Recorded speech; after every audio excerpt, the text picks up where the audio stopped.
Que como cada semana nosotros tenemos ya nuestra aventura de educar y que hoy tenemos un tema muy interesante. Vamos a hablar del currículo de religión. Paloma Martín Esperanza, buenas tardes. Buenas tardes. Bienvenida, Javier Segura, ¿qué tal? Muy bien, muy bien. Bueno, tema polémico, actual también. Hablamos hoy de religión porque, Paloma, sigue siendo importante, ¿no? Estudiar religión. ¿Qué nos aporta esta asignatura? Pues la verdad que la asignatura de religión en la escuela, en el itinerario formativo, es muy importante porque no podemos olvidar que el hombre tiene tres dimensiones, por así decirlo. La parte biológica, la parte psicoafectiva o psicosocial y la parte trascendental. Tendemos a confundir a veces lo trascendental con la idea, ¿no?, de una fe practicante, etcétera. Bueno, no necesariamente es eso. O sea, ser trascendental implica ir más allá y en todo corazón humano tenemos es inherente a nosotros, ¿no?, este deseo de ir más allá. Por tanto, esa parte trascendental, de alguna manera, la asignatura de religión nos ayuda a enfocarla bien, ¿no? Y es verdad que además tiene otro punto fundamental a mi juicio, ¿no? Y además como profesora universitaria lo veo, y que es la carencia de cultura religiosa. Nos llegan alumnos a la universidad con una carencia de cultura religiosa grandísima, que tienen muchas dificultades para comprender la cultura europea, que está sustentada en los principios de la cristiandad, la mitología, bueno, no digamos el arte, por ejemplo. O sea, que quiere decir, la asignatura de religión cumple esta doble función: ayudar a fomentar esa misión, esa visión trascendental del hombre y también pues amparar, ¿no?, y apoyar la cultura religiosa. Sí, además yo creo que hay otro factor que es muy importante, y es que en educación los principales educadores son la familia, son los padres. Y aquí es un ámbito en el que los padres pueden decidir, y como está recogido en la Constitución, bueno, y en todos los ámbitos, pueden decidir qué tipo de educación quieren para sus hijos, ¿no? Este ámbito tan importante y tan sensible como es la educación moral, cívica, etcétera. Así que también en esa línea es muy importante porque es un apoyo fundamental a las familias en la educación. Ahora veremos datos, pero Paloma, en tu caso, no sé si a raíz de analizar y tal el asunto, has notado cuando ya un chico, por ejemplo, de bachillerato, que sí que puede elegir a qué asignatura me matriculo y no, si ya va perdiendo adeptos, y hay más adeptos cuando ya los padres, como decía Javier, pues deciden sobre los niños. Bueno, o sea, en efecto va bajando, ¿no? Y eso es, baja un poquito la tasa de matriculación. Este año ha bajado un poco en la asignatura de religión, pero eso no le quita valor. O sea, no tenemos que pensar que porque haya una menor demanda cada año en la asignatura de religión, esta asignatura tiene menor valor. De hecho, yo creo que cada vez tiene más valor, porque la asignatura de religión nos ayuda, como he dicho antes, a fomentar esa parte trascendental que es tan necesaria en la educación. Y además es que es un derecho del ciudadano, está regulado pues tanto por nuestra Constitución, el derecho a la libertad religiosa, como por la Declaración de Derechos Humanos, etcétera. Y si ese derecho a la libertad religiosa está regulado en nuestro ordenamiento jurídico, debe estar también dentro del proceso educativo. O sea, es que lo miremos por donde lo miremos, cumple una auténtica función social. Además hay un tema importante, ya que has sacado el bachillerato, y es que lo que hay que hacer es, digamos, dejar que libremente los alumnos puedan escoger la asignatura, ¿no? En concreto digo porque uno de los puntos polémicos de la nueva ley es que lo que se hace es que en bachillerato, digamos, se elimina la asignatura espejo, que es, entonces, bueno, se ha eliminado en todos pero incluso en bachillerato se dice, al final la opción es o religión o nada. ¿Qué quiere decir eso? Que lo que hemos visto ya en la LOE, que se vio anteriormente, es que en muchos centros se colocaba la clase de religión a séptimas horas, a la última, y los alumnos que no cogían religión se iban a casa. O se ponía a primera hora y podían llegar una hora más tarde. Claro, en ese sentido... También provoca que mucha gente diga, pues si puedo dormir una hora más o comer antes... Pero quiero decir que desde el punto de vista pedagógico es nefasto. O sea, que es como hay que pensar estas cosas. Pero además es una injusticia, por otra parte, ¿no? Eso provocó que hubo un descenso de matriculación en la asignatura. Cuando se regularizó la normal y la asignatura entró, digamos, en medio del horario y etcétera, hubo un gran aumento. Y dices, vamos a ver, en ese sentido lo que les pedimos a los políticos es que jueguen limpio y que no dificulten, digamos, la matriculación. Que con libertad la gente pueda matricularse o no, pero que sea un derecho respetado. Enseguida vamos a ver, Lucía, Sí, más yo voy a ir, de hecho, yendo allí al matriculación Videowall. de la asignatura de religión, pero Javier, ¿cuándo entra en vigor este nuevo currículo? Ahora entramos en detalle, pero ¿cuándo va a poder cursarse? Bueno, el currículo de religión que, digamos, ha tenido que ser adaptado precisamente porque hay una nueva ley y ante una nueva ley con unos paradigmas concretos, educativos, pedagógicos, etcétera, pues la asignatura de religión es una asignatura más y tiene que responder, ¿no? Entonces va a ser exactamente lo mismo en cuanto a los tiempos, es decir, que la asignatura de religión va a tener que ir entrando, respondiendo a tu pregunta, a partir del curso que viene, los cursos impares, es decir, primero, tercero, quinto... Desde primaria. Desde primaria. Y en secundaria también, primero y tercero y primero de bachillerato. Entonces, y al año siguiente sería ya los pares, sería una aplicación en 2 años. Y en ese sentido, igual que el resto de las asignaturas. Ahora profundizamos más, pero vamos a ver esas cifras, esos datos sobre la matriculación de la clase de religión para los alumnos. Lucía. Vamos a verlo, Raquel. Nos vamos a centrar en esas matriculaciones correspondientes al curso 2021-2022, desde la educación infantil hasta el bachillerato. Este año, concretamente, 3 millones de estudiantes se han matriculado, han cursado la asignatura de religión en nuestro país, lo que equivale al 60% del alumnado. La mayoría de esas matriculaciones pues, se han realizado en centros concertados, concretamente el 89%. Le siguen los centros privados con un 75% y los centros públicos en menor medida con un 48%.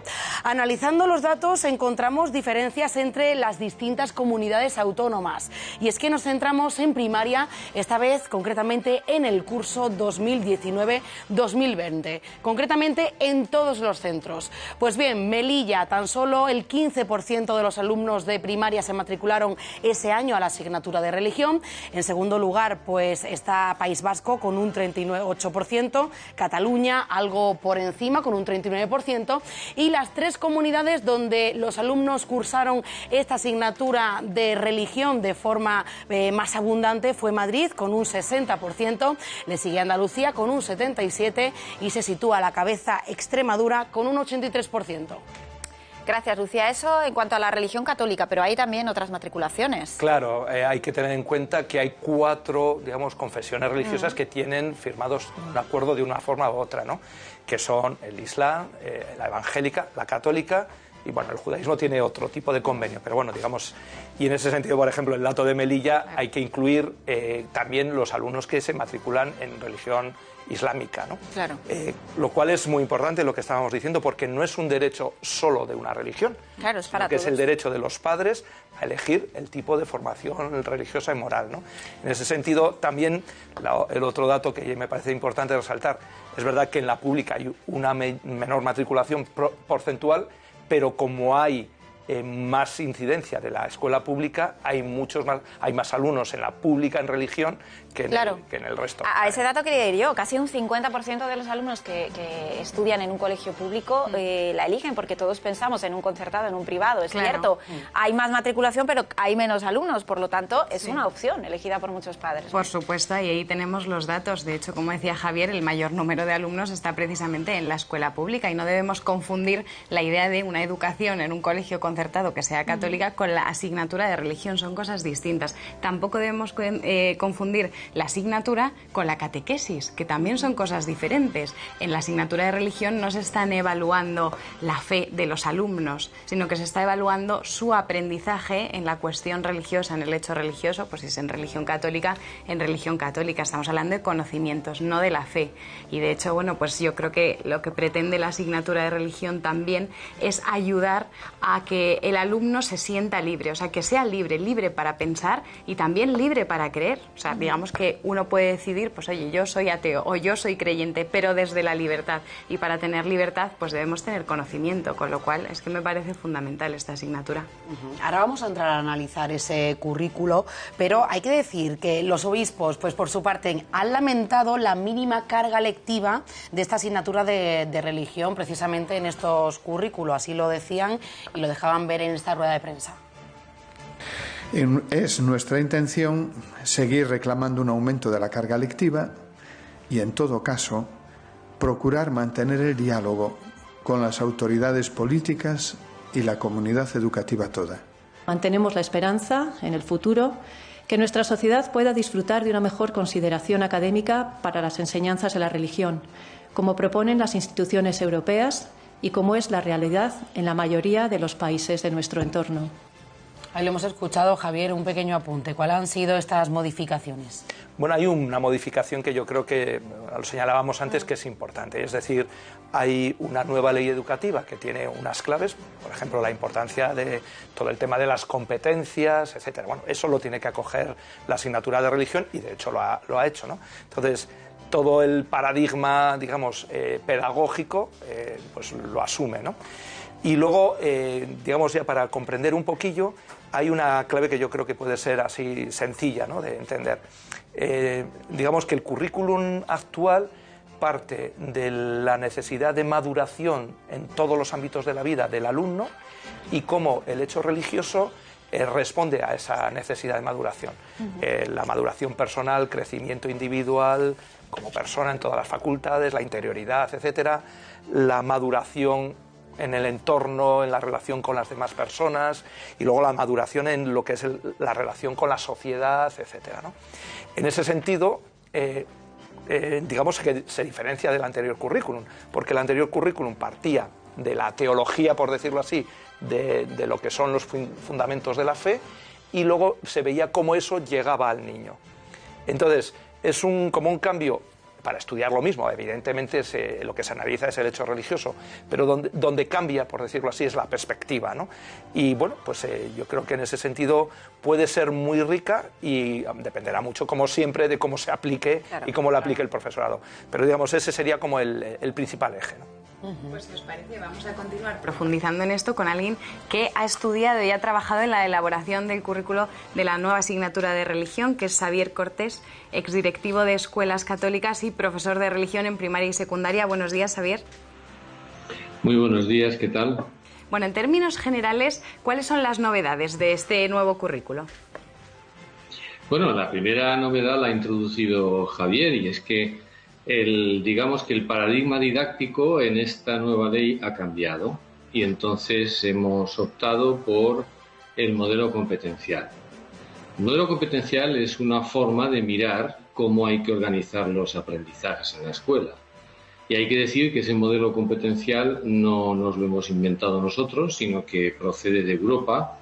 En el año 2018 la Unión Europea definió, así como ha definido, por ejemplo, Bolonia o los aprendizajes de las diferentes lenguas, ha definido el modelo competencial como el modelo didáctico sobre el que los países tienen que montar un poco sus sistemas educativos. Por tanto, el primer cambio fundamental de este currículo es que, como la asignatura de religión, tal como los obispos definieron en el año 79, es una asignatura de pleno derecho, pues lo primero que hemos hecho ha sido introducir la asignatura de religión en ese nuevo paradigma que es el modelo competencial. Ese es el cambio, me parece, más importante. Xavier, ¿qué tal? Muy buenas tardes. Yo le quería preguntar, ¿por qué ha sido tan polémica? Porque es cierto que desde la conferencia episcopal no estaban del todo de acuerdo y sí que decían eso, que achacaban que tenía la mínima carga lectiva. Bueno, es que yo creo que son dos cosas distintas. Una ley educativa tiene, por una parte, unas disposiciones que organizan el horario y, por otra parte, tienen una propuesta de modelo didáctico. Entonces, esta ley tiene una parte política en la cual se manifiesta, pues, una actitud poco aceptadora de la realidad religiosa. Y entonces, tanto en la concertada como en la clase de religión, esta ley está planteando elementos restrictivos. Pero esa parte, digamos, de organización política o de distribución de los centros, hay que saber diferenciarla de la parte, digamos, didáctica y educativa. Entonces, nosotros nos hemos dedicado no tanto a esa negociación, que es la que explicaba don Alfonso en la comparecencia, o Raquel, sino que nos hemos dedicado a intentar hacer un currículo que responda realmente al modelo competencial. Porque la otra parte, que es la parte polémica, no solamente en la clase de religión, sino también con respecto a la concertada católica, es una cuestión un poco más política, ¿no? Xavier, comentaba antes Javier, con este nuevo currículo tampoco habrá asignatura espejo. ¿Cómo puede repercutir esto en los alumnos? Bueno, esto repercute lógicamente en los alumnos y evidentemente eso repercutirá en la disminución, digamos, de los alumnos. También es cierto que ya hemos pasado por esto, es decir, que ya en los tiempos de la LOCSE la clase de religión no tenía una alternativa construida. Es cierto que en esta ley se abre la puerta a que se puedan organizar enseñanzas alternativas de cultura religiosa. Entonces yo creo que esa batalla hay que darla también en las comunidades autónomas. Hubo un movimiento a mediados de los años 90 que partió incluso de la Universidad Carlos III, en alianza también con algunos teólogos, que proponían una enseñanza más laica de lo religioso, que podría ser, no digo la asignatura espejo que decía Javier, pero sí afrontar el hecho religioso desde dos perspectivas. A mí me parece que ese es el camino, y sobre ese camino que está un poquito iniciado en la ley, yo creo que se debería trabajar. Pues Javier Cortés, profesor de religión, muchísimas gracias por haber estado con nosotros hoy aquí en La Lupa. Muy bien, muchas gracias. Pues nos quedamos con eso, que al final, a ver, no hay asignatura espejo, no es la primera vez que ocurre esto. Pero bueno, esperemos que los datos de matriculación pues sigan siendo buenos. La verdad que por lo general es lo que hemos visto. Hombre, 3 millones de alumnos no son poca cosa. No, y la importancia que decías antes, Paloma, de que no estamos evaluando la fe de un alumno, sino el conocimiento, porque ¿quién se pone a estudiar el arte de una catedral, por ejemplo, o de cualquier tipo de arte, que en nuestro país es un arte religioso, ¿no? Y sin entender esa parte espiritual, ¿no? Que podemos estudiar una catedral, pues sí, analizando los arbotantes, los contrafuertes y quedarnos ahí, pero eso tiene un sentido espiritual muy fuerte que merece la pena que conozcamos. No, y además hay un punto, hablando del nuevo currículo, ¿no? Sí. Que a mí me parece importante. En el nuevo currículo se afrontan también los grandes temas de la actualidad. Por poner un ejemplo, pues todo el tema del cuidado de la naturaleza, el mundo sostenible, etcétera, ¿no?